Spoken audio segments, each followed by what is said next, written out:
Welcome to Rewind Report, episode 26.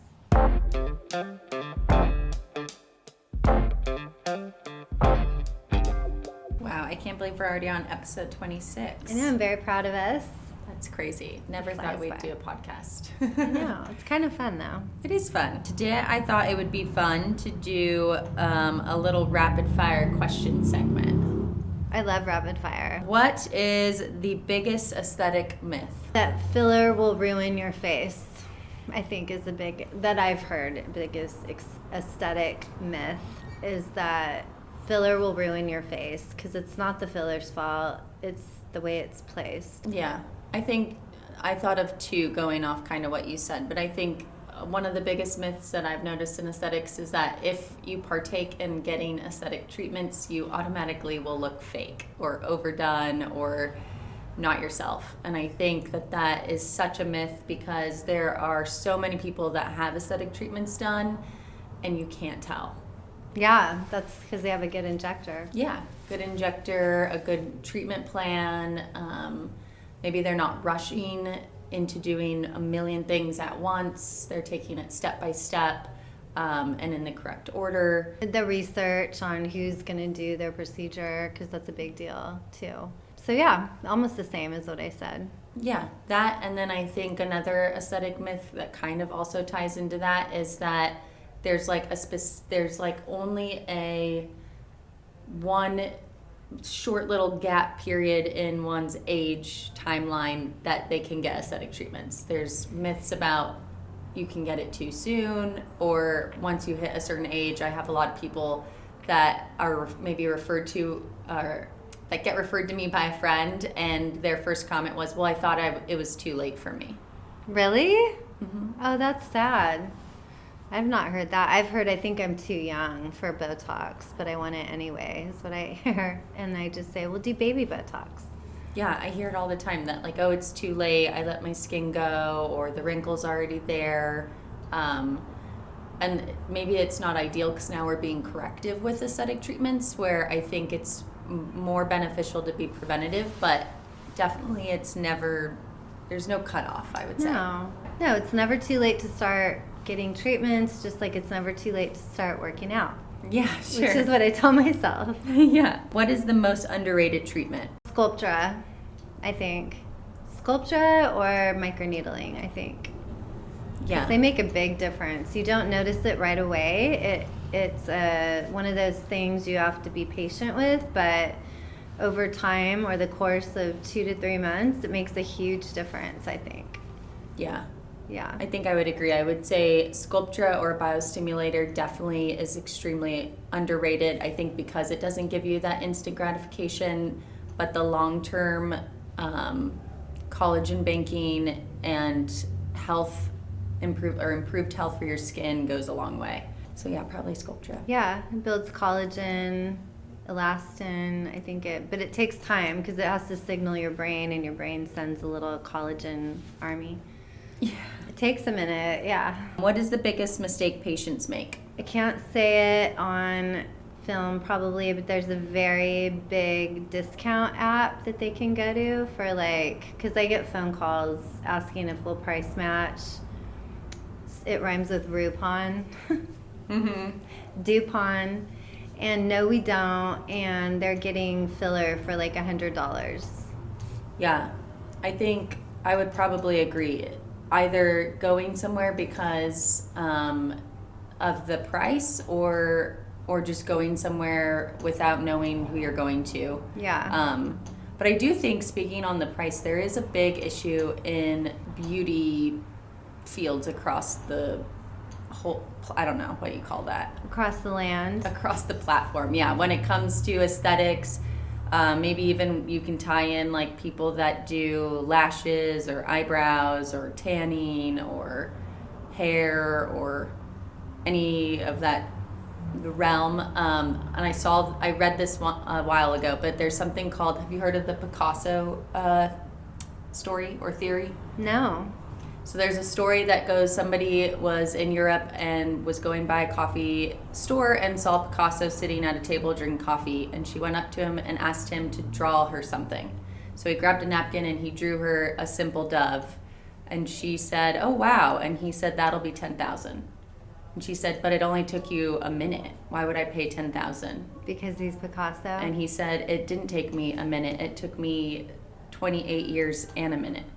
Oh. So it goes to show that when you're going somewhere, the price that you see might be hard to understand, but it incorporates all of the training, all of the licenses, all of the patients that came before you, all the failures, all the successes that you've learned from conferences you've gone to, webinars that you watch, pay for, podcast, all the things are incorporated into that. And it's probably the hardest part of our job is getting to that discussion of this is what it will cost you. Yeah, I had that discussion last week because, we don't price match because I can't imagine that some people are offering lips for $100, but it's also, like you said, the person that's putting it into your lips needs to have an eye. They have to have a mind of anatomy. What's the danger zone, and et cetera, et cetera. Yeah. Yeah, and I think if it could be somehow, some way, I don't know what it would be if it's covered by insurance, or I don't know what the way would be. But if we didn't have to ever get to the money discussion or charging a price, then I don't think we would, because that's not really our goal. Doing what we do. Like we really are results driven. And when I'm looking at somebody and I'm thinking of, oh my gosh, this would look so good on her, probably, and I'm thinking of like a full list and care plan, I don't want to have to get nervous when I'm like, that's the worst part of our job. Itemized price, yeah. That's the worst part of our job. But I do think it is the biggest mistake to go somewhere because the price is extremely $100 low. or $8 for a unit or something. Yeah. Good luck. Yeah, well, you get what you pay for, right? That's the point of the Picasso store. Yeah. Treatment that you would recommend to almost everyone. Plexr shower, which we offer here at Rewind Aesthetics because it's great for your skin. Not a lot of downtime, and I think it's good to get all of your old skin cells off, all the dead cells, all the pigment, and just start fresh. Or that kind of goes hand in hand with microneedling. Yeah, I would say probably same thing. Either microneedling or Plexr shower, because both of those can treat a multitude of skin concerns. Mm-hmm. Both of those build collagen and elastin. You can get one treatment and get glowy skin from it. It's great for an event, or you can get on a series and really build your results. It's safe for all skin types, safe for pretty much any skin. Melasma, you can do it. It's good for pigment, elasticity, even volume loss, because if you get a package and you keep building in the one area that you have a deficit, I have noticed that tightening does occur. It does take 2 months maybe to start seeing the real results, but yeah, I think that's an easy one to start with. And Dysport always. Yeah, I almost said Dysport, but I thought, some people, they don't want neurotoxins, which that's fine. Yeah. To each their own, but I personally would die without it, but I can't imagine. What's one treatment you wish more people knew about? Plexr shower. Yeah. I think, because that's a very new technology, and we just got ours, and we're going to really make everybody sick of hearing the word Plexr shower for the next few months. Yeah. Plexr is a device that originated in Italy, so it's been around for a while, but it's new to the U.S., and when it first launched, I think there was some confusion with it being similar to the plasma pens that are currently on the market out here. And it works completely different.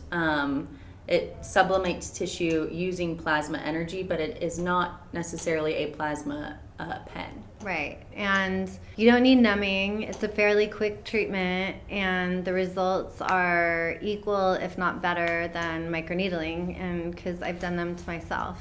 Yeah, and one thing with Plexr is you can take it from a minimal, aggressive treatment where it's really not ablative, minimal downtime, to semi-ablative, some downtime, to fully ablative, definitely soft some surgery. downtime. So there's small, medium, and large Plexr. Basically, yeah. It's not really small, medium, and large, but it's like your hot sauces at Del Taco. Mild, hot, extreme, what is it, Inferno, I think it used to be. Yeah. All right, next question. Most satisfying before and afters? Lip filler. Lip filler, 100%. It's my favorite. The minute I'm done, I often right away make my before and after. I know, it's like the most because people exciting thing. literally forget right away. They hold the mirror and they forgot what their lips look like to start, and you're Yeah. like, wait, just look. You turned earthworms into a caterpillar. Yeah, I'm like Picasso. Yeah. Most common consultation concern, like For the number me, one problem people. The come number and one ask. is this right here, the pre-gel or the gel. This area right here, or the marionette lines. Yeah. I would say for some reason it starts to like vary based on the time of the year. Yeah. So I feel like after summer, because we've been in the sun for a long time, I feel like it's all pigment related, or this new spot showed up, or I'm red here. I feel like around the holidays we get a lot of like acne concerns. From eating cookies. Eating all the sugar, and then whenever it's like wedding season or approach like springtime, that's when like facial balancing and jawline and texture. chin and contouring the face is more of a concern. Yeah, that's true. I never thought of it that way, but yeah. Yeah. Last one. What trend should people avoid right now? Yeah, trends are like slugging or beef tallow. I wouldn't do any of those ever. I don't know if those are trends anymore. Oh, really? I don't really know if there's like a big trend right now. I feel like the trends think right now so. are keeping it natural, PDGF. being conservative. I think that's gone. The PDGF. That's gone. Yeah. It's not a trend, but it was a huge video that circulated all over Instagram. Was this man who took it upon himself to do his own 30% TCA peel, Oh no. and he hyperpigmented, and he said, no, I know this is going to happen, and it turned out he didn't, and it was like a 12 video long like vlog basically that he did. So I think, not that that's a trend, but I just think that's important to talk about, to highlight that maybe you shouldn't do some of the treatments you see professionals TikTok. do at home and post it on TikTok. I guess that is kind of a trend, because I have noticed on TikTok people talking about, I actually went down a very long rabbit hole, people talking about buying tox. There's actually shops on TikTok you can buy your own Botox. I can't imagine. But yeah, buying professional medical procedure tools off TikTok is a bad idea. Yeah, I even saw one today that was like some form of a plasma pen, and the lady was like, yeah, me and my mom just burn any sort of imperfection off of our face, and we don't have to go to the derm anymore, who used to charge us $300 per spot, and I bought this pen for a fraction of the cost. And I'm just like, that's crazy, because any device that we have purchased has been 5 to 6 figures, so I can't imagine buying a device that I would trust to burn something off my face for under $300. But also you have to think, here we will ask you about, you have to be careful burning any kind of mole or discoloration off your own face, because if it's something like cancer, that could be, you're kind of hiding a sign to something like melanoma. So when people come here and want moles removed or spots removed, we really look at it. If it's questionable to us, we'll have you go see a dermatologist. So that is not, you should not be burning. Yeah, there's a growths reason off. why your derm charges what she 300, does. 'cause they're sending it to a lab. Yeah, they're sending it to a lab. She did a consult, she did a skin assessment. She's probably going to give you in-depth, and us too, in-depth post-care instructions and topicals to use. So yeah, don't buy anything off TikTok and use it at home and think all of a sudden you're a doctor. Yeah, that's bad. That's it. That's it for the rapid Well, that was fire. fun. Goodbye. Bye guys. Thanks for listening to our rapid fire questions. If you have any questions yourself, you should come see us or message us or call us, all the things here at Rewind Aesthetics.